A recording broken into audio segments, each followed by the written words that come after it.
Okay, shoulder squeeze. Yeah, they used to do the bump. We used to do the bump kind of like... All right, y'all, welcome back to the Combat Arms channel. Okay, so today we're checking out a unit from Italy, which I gotta say, we don't check out units from Italy too often, but this one looks pretty cool. So this is the 17th Raiders wing, which I guess is like an Air Force Special Forces unit, particularly responsible for like search and rescue, but also kind of combat controller stuff. And of course, just general direct action. So this is a video about them conducting some CQB training, some close quarters battle. Now, I gotta say, it looks like it's pretty much unedited. So it's kind of just them in a small team stack going through kind of like a small building, couple of rooms. So I want to break it down, kind of see how they do CQB compared to other units that we've seen. And of course, how they do CQB compared to how I was taught in the Marine Corps recapture tactics team going through the Marine Corps CQB school. So should be cool. It's about 9.5 minutes long. Again, it looks like it's pretty unedited. So it should be cool for us to kind of find some easy points to pause and break it down like that. So should be cool. Let's check it out. Of course, we'll check out the gear a little bit at first as well. Comunico team su punto di rilascio. Chiedo autorizzazione di approcciare al target. K ricevuto, team release point, continua la missione. Okay, so let's see. Okay, interesting setups. What are those, pistol magazine pouches? I'm not too keen on having pistol magazine pouches on like my upper plate carrier just because they tend to be kind of annoying to reach. So they have some high cut helmets, nice. They don't have any electronic hearing protection, at least over the ear. They could have in the ear electronic hearing protection. And that's like a game changer, especially for like CQB kind of stuff. But let's see, nice pistol belt setups. I'm not sure what pistols they're running exactly, but it looks like he's got an HK4 16 with an EOTech magnifier, lasers. No backup sights though, interesting. This guy's got the laser and the magnifier. This guy's just got the EOTech, which, you know, backup sights aren't really too pertinent, honestly. If you have like a reliable optic, it's just a nice thing to have for sure, but not totally necessary. Okay, shoulder squeeze. Yeah, they used to do the bump. We used to do the bump kind of like, okay, hold up. The meme, the dude doing the hold up. Yeah, so we used to do the bump, which is basically like taking your knee and hitting the person in the back of the leg. But that wasn't as ideal because sometimes you'd hit somebody in the back of the knee and they kind of like collapse a little bit because you hit them like, you know, in that sweet spot. So shoulder squeeze is good. I don't know what this guy is doing though. I've only collapsed my weapon over my shoulder if I'm like in a confined space. I really don't know what he's doing, kind of holding it like that. Especially, I mean, they have all this room. He can kind of just hold it at the low ready or something. Interesting. If you guys know maybe what tactic or I don't know, the purpose or intent of doing this is, definitely let me know because I'm kind of at a loss for words.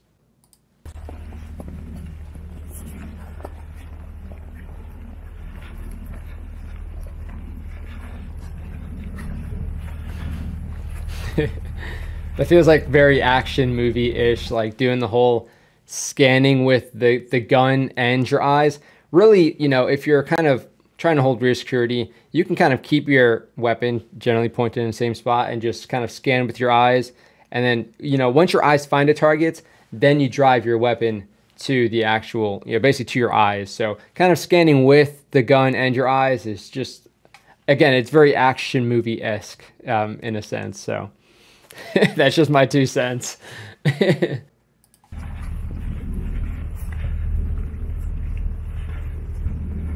Okay, so he's swapping the shoulder, it looks. Wait, who's he nodding to? Okay, so yeah, he was swapping the shoulder, which, you know, it's cool. I've done it before. I'm not too comfortable, you know, firing from my non-dominant side. So generally speaking, I'll just kind of like, I don't know, contort my body a little bit better. But yeah, who was he nodding to exactly? So some exaggerated head nods. To somebody.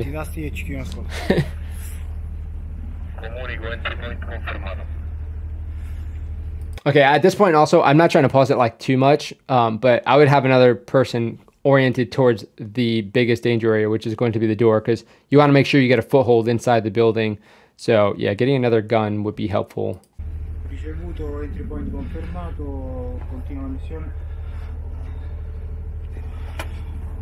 Also, talking outside the room, not ideal, just because if there's somebody inside, then they can hear somebody outside the building or whatever, so they're like, okay, well, here we go.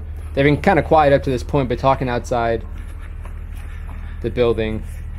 Okay, so that's good. So he pied across, and this is good because now he can act as a doorman, and this guy was providing him some basically body armor and also 5.56 kind of protection, being able to engage that danger area, that corner. Okay, let's see how he handles it. Should basically... Oh, he's gonna kick it? Nice, okay.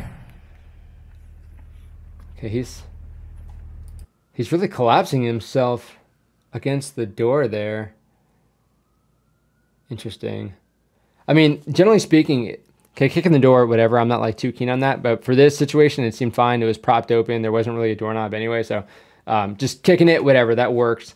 But I'm not sure exactly why he's just collapsing his body. I mean, you can kind of kick it and then just kind of get out of the way and also just orient your weapon because, you know, having his gun oriented this way would be helpful because if there's still somebody here, then he can still start shooting at these guys. So I know this guy's kind of trying to generally pie across, but this guy over here already kind of has depth on that corner, you know. They like putting the stock on their shoulders. Interesting. Oh, cheeky. Yeah, see? That dude would have been shooting at them in the back. Of course, it's not ideal, and it's easy to critique, but just something I wouldn't do. I just generally wouldn't collapse myself against the wall pretty much at any point. Okay, so he's giving him a signal, non-verbal with the muzzle, which that's definitely a strategy. You can kind of go like stealthy, and then, you know, once you start shooting, you can kind of try and bring it back to stealthy, or you can just, you know, say screw it and just be more verbal because at that point they've already kind of ascertained that there's somebody in the room or in the building and, you know, they're shooting, so they mean harm. So yeah, you can kind of switch it back to stealthy though, just so they can't necessarily track which room you're about to flow into. Okay, getting the door for him again, good. Oh, that person at the end. Okay. Okay, so I'm not sure exactly what he's saying. Maybe like drop it or something. Screw that. You're pointing a gun, you're gonna get schwagged. I'll deal with the paperwork. I don't want to deal with rounds. Okay, good movement. I like how they're really driving those corners. 3 men and 4 men making solid entry, getting outside of that fatal funnel. Yo, who are they going against? This is an interesting terrorist unit.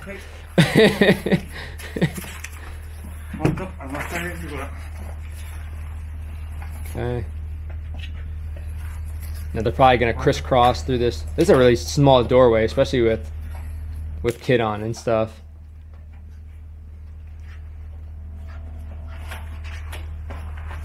All right, so let's see that again. So it looks like they're pretty much ready to go in, kind of crisscross, but he wanted to make sure he had what we used to call like, we basically get behind the person saying, hey, you got ass. Basically, you have people behind you ready to make entry with you. So I think he was waiting for a shoulder squeeze maybe. But if you have 2 guys, you can crisscross it, and those guys who are behind him can follow suit as well. All right, yeah, they're driving their corners really nice though.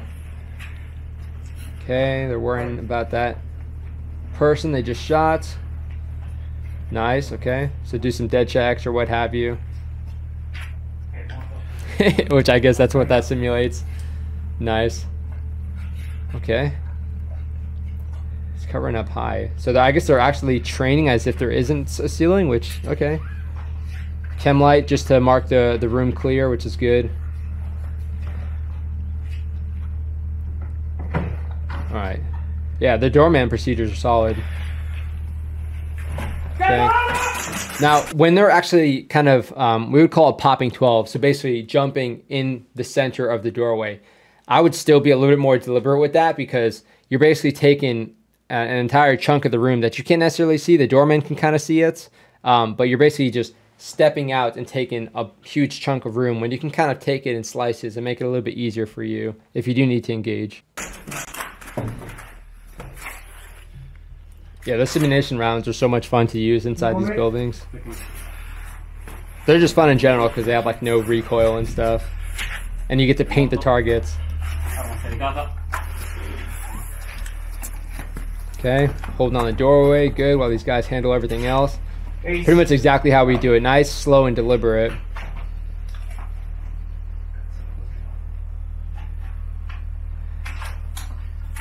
Okay, he's waiting for him to reload.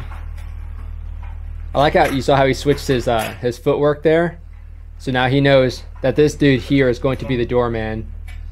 And he is basically kind of just preparing himself for that door to swing open, because the door is going to open towards them. Interesting camera work. Okay. He loosened his sling. Honestly, I would have my sling pretty freaking loose throughout this. I would only tighten it maybe if I'm going to like work with an occupant or do a dead check. But yeah, like unless you're doing that, that sling is going to be loose. Otherwise, when you try and present, the sling's going to get kind of binded on you or stuck on your gear. And yeah, you're just not going to be able to shoulder it properly. It's going to be a pain in the butt to just kind of fight your gear like that. Squaring his body up, nice.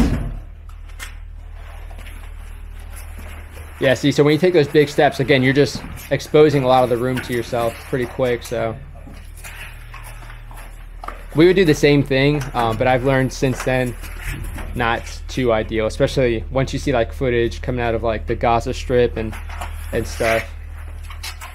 You want to use those slices. Nice, yeah, these guys are doing a good job at kind of taking the initiative to cover down on danger areas. So it's slow, but it's nice and controlled, and there's a logical flow to it. These guys kind of know what the next task is, so they're always finding a job, in a sense.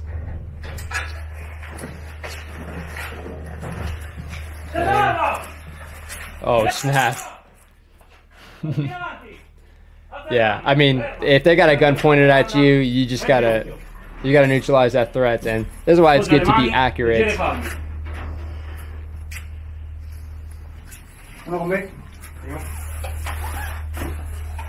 And you can even tell the occupant, like, hey, occupant, drop like your weight really quick. And that dude, he's, you know, even if he heard you, he's still not going to be that prepared.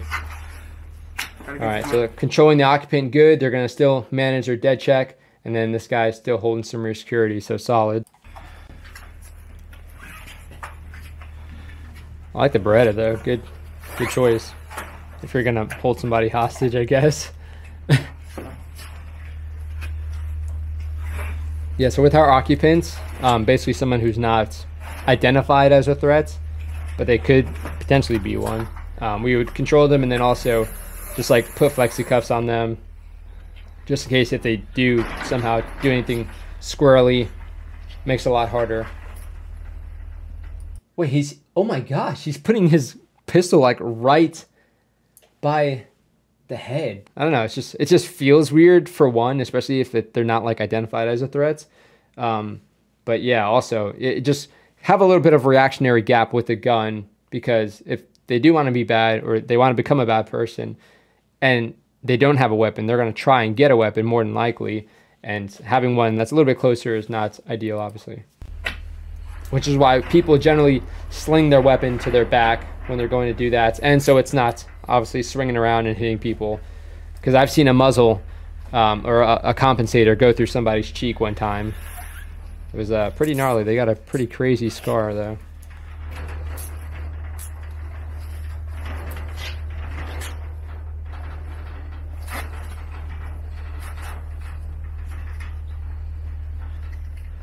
Okay, so they're putting handcuffs on. I wonder what they're going to do now, if they're going to have somebody watch them or put them in the middle of the stack or something.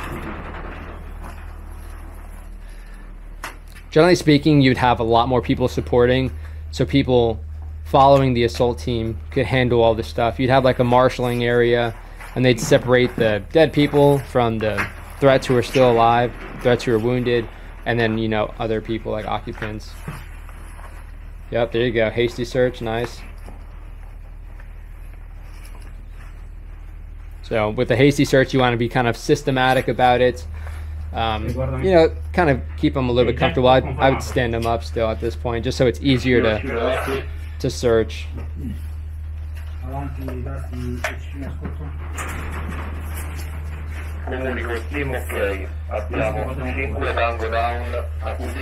That guy knew the assignment, jeez.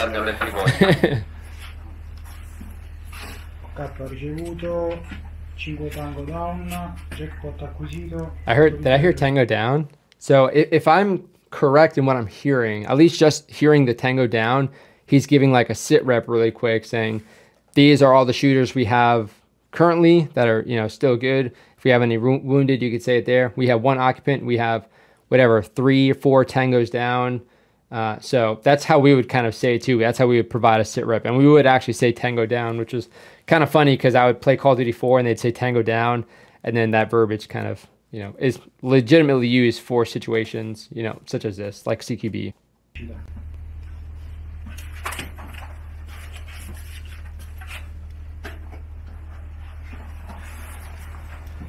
Yep, okay, so they're moving the occupant with them.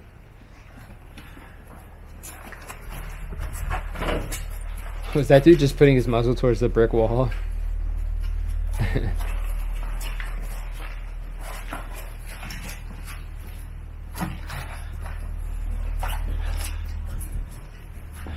And then, yeah, so this is the area that they've already cleared.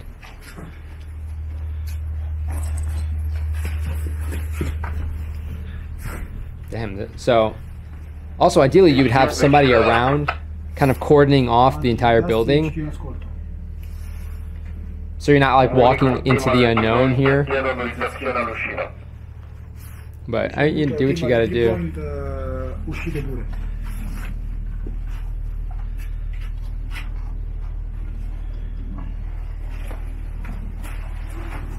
Okay.